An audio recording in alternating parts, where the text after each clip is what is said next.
Everyone, welcome back to my channel.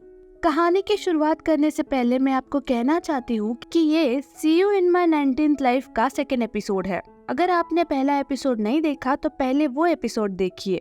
और हाँ, अगर वीडियो पसंद आए तो लाइक करें और चैनल को सब्सक्राइब करें और बेल आइकन दबाना ना भूलिएगा।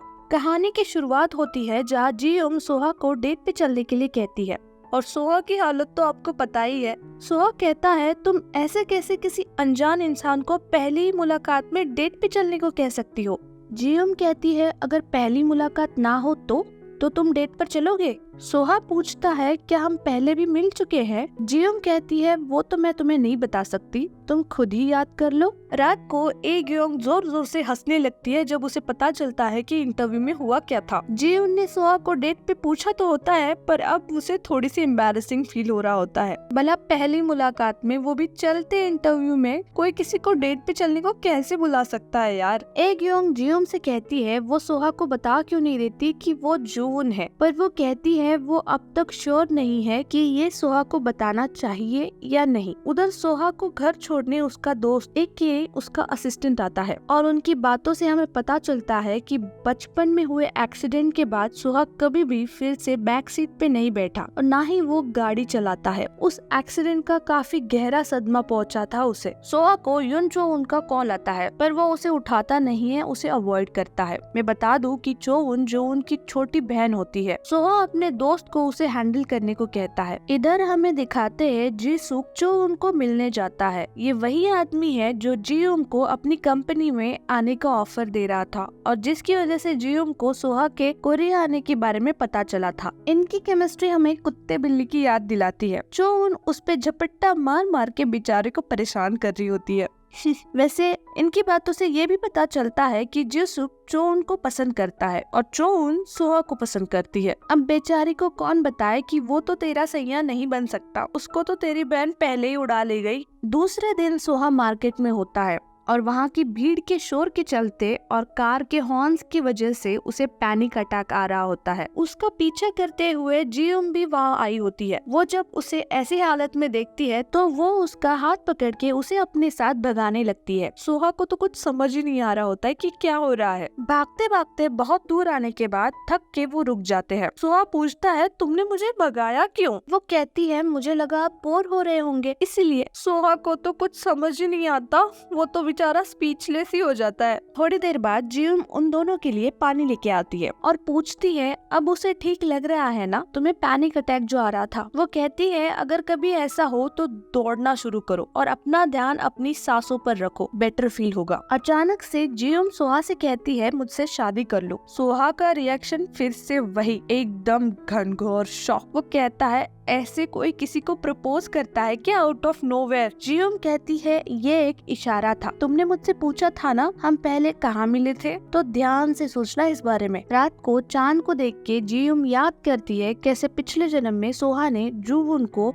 शादी के लिए प्रपोज किया था और उससे शादी करने का प्रॉमिस भी लिया था। दूसरे दिन जब जियुम सोहा से मिलने होटल जाती है तो उसे वहाँ जी-सुक मिलता है। वो उसे कहता है, तुम यहाँ क्या कर रही हो? जियुम उसे टाल के जा ही रही होती है पर वो जबरदस्ती उसका हाथ पकड़ लेता है। जियुम झटके से अपना हाथ छुड़ा के अपने फ्लेमिंगो डांसिंग स्किल्स से उसे हैरान कर देती है और सीसीटीवी की तरफ इशारा करके कहती है, तुम अभी हैरेसमेंट के केस में अंदर जा सकते थे पर मैंने तुम्हें बचा लिया है। तभी उधर से सोहा भी वहाँ आता है अपने दोस्त के साथ। जी-सुक अपनी बातों और तानों से सोहा को परेशान कर ही रहा होता है पर हमारी जियुम अपने फ्लेमिंगो स्किल्स दिखा के उनके बीच आती है। जी-सुक को प्यार से धमका के पतली गली से निकलने का इशारा करती है और सोहा को वहाँ से लेके चली जाती है। जियुम, सोहा और उसका दोस्त बात कर ही रहे होते हैं तभी वहाँ चोवन आ जाती है। जियुम उसे देख के पहचान जाती है कि वो उसकी छोटी बहन चोवन है। उसे देखकर सोहा थोड़ा सा ऑकवर्ड हो जाता है और ज्यादा बात भी नहीं करता। उन दोनों का ये इंटरेक्शन जियुम भी नोटिस कर रही होती है। बाद में कैंटीन में बैठ के जियुम सोचती है कि सब कितने बड़े हो गए हैं। कुछ देर बाद जियोम चोन को देखने उसके नर्सरी जाती है और दूर से उसे देखकर थोड़ी इमोशनल हो जाती है और सोचती है इसका और सोहा का क्या रिश्ता होगा। दूसरे दिन जियोम फिर से सोहा से मिलने के लिए उसके होटल चली जाती है। वो बातें कर ही रहे होते हैं तभी वो देखते हैं कुछ लड़के शराब पी के लॉबी में तमाशा कर रहे होते हैं। सोहा उनके पास जाता है, उनमें बहस हो ही रही होती है तभी वहाँ एक लेडी आती है जो उस लड़के की माँ होती है। वो सोहा से बात करने के लिए उसे वहाँ से ले जाती है। जियोम उसे देखती है और उसे याद आता है कि ये वही औरत है जिसे उसने पिछले जन्म में सोहा के पापा के साथ देखा था। उन दोनों की बातों से हमें पता चलता है कि सोहा के माँ के गुजरने के बाद इस लेडी ने ही होटल को संभाला होता है और बड़े प्यार से उसे अपनी औकात दिखाकर सोहा उसे बताता है कि अब वो वापस आ गया है तो वो सब ठीक कर देगा और सबसे पहले यहाँ का सारा कचरा साफ कर देगा। समझ रहे हो ना, सारा कचरा। और बड़ी फिक्स स्माइल देख के वहाँ से चला जाता है उस जल कुकड़ी चुड़ैल को पीछे छोड़ के। सोहा मीटिंग में एम्प्लॉयज को अपने अपने काम अलॉट कर रहा होता है पर जियोम को वो कुछ काम नहीं देता तो वो कहती है मुझे तो आपने कुछ काम दिया ही नहीं। सोहा कहता है कि आप इतनी टैलेंटेड हो कि मुझे समझ ही नहीं आया कि मैं आपको क्या काम दूं और उसे फिलहाल के लिए सबको असिस्ट करने के लिए कहता है। वो बाहर आती है तो चोन उसे मिलती है। वो उसे रिक्वेस्ट करती है कि उसका लैंडस्केपिंग का टेंडर जियोम भर दे क्योंकि अगर सोहा को पता चलेगा तो वो उसकी हेल्प नहीं लेगा।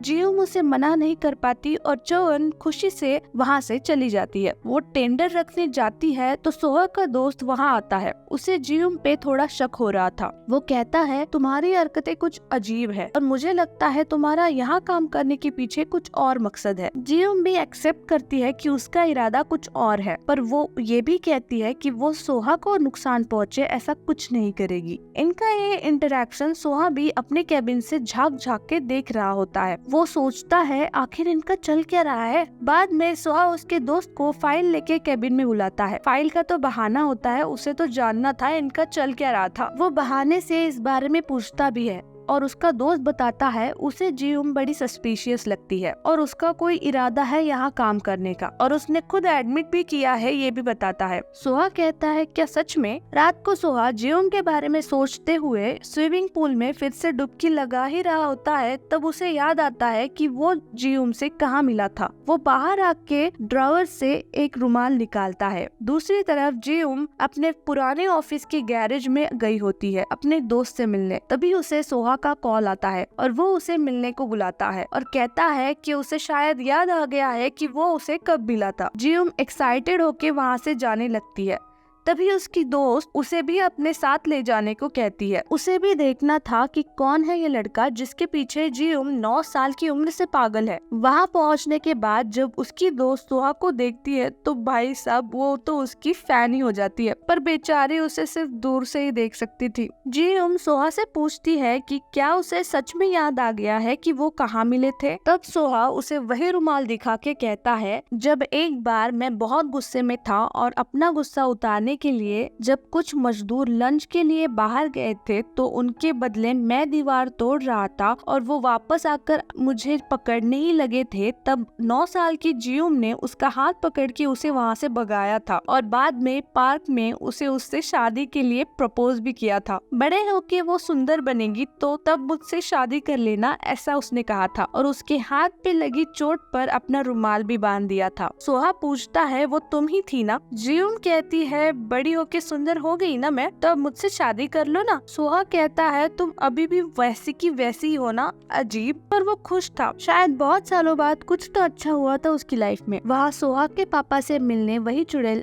लेडी आती है। उसे सोहा का होटल संभालना बिल्कुल पसंद नहीं आया होता है। सोहा के पापा उसे समझा ही रहे होते हैं तभी सोहा का दोस्त वहाँ आता है। यहाँ हमें पता चलता है सोहा के पापा ने सोहा को लाइन पे रखने के लिए उसे सोहा के साथ रखा हुआ है, लाइक अ सीक्रेट स्पाई। वो उसे पैसे देते हैं पर वो ध्यान रखेगा कह के बिना पैसे लिए ही चला जाता है और हमारी चुड़ैल लेडी वो मुफ्त के पैसे झपट लेती है। इधर जियोम एग्योंग को बताती है कि सोहा ने उसे पहचान लिया है और उनकी बातें चल ही रही होती है तभी उसे सोहा का कॉल आता है। एक बार उसी ने सोहा को कहा होता है कि जब भी उसे जरूरत हो वो उसे मदद के लिए बुला सकता है। सोहा को कहीं जाना होता है पर वो ड्राइव नहीं कर सकता और उसका दोस्त भी कहीं बिजी होता है तो वो जियोम को बुलाता है। सोहा एक जगह जियोम को ले जाता है। जब वो वहाँ पहुँचते हैं तो जियोम देखती है सोहा जूवॉन के ग्रेव पे आया होता है। जियोम अपने इतने सारे जन्मों में शायद पहली बार अपने ग्रेव पर आई थी। अपने हर जन्म में इतने दुख सहने के बाद वो पहली बार अपने मौत के वजह से उन सारे लोगों का दुख देखती है जो उससे प्यार करते थे, और ये देख के वो बहुत उदास हो जाती है। और इसी के साथ हमारा सेकेंड एपिसोड खत्म होता है, और आगे क्या होगा ये जानने के लिए अगला एपिसोड जरूर देखिए। और वीडियो पसंद आए तो वीडियो को लाइक करे, चैनल को सब्सक्राइब करे और बेल आइकन दबाना ना भूलिएगा। सारंगे।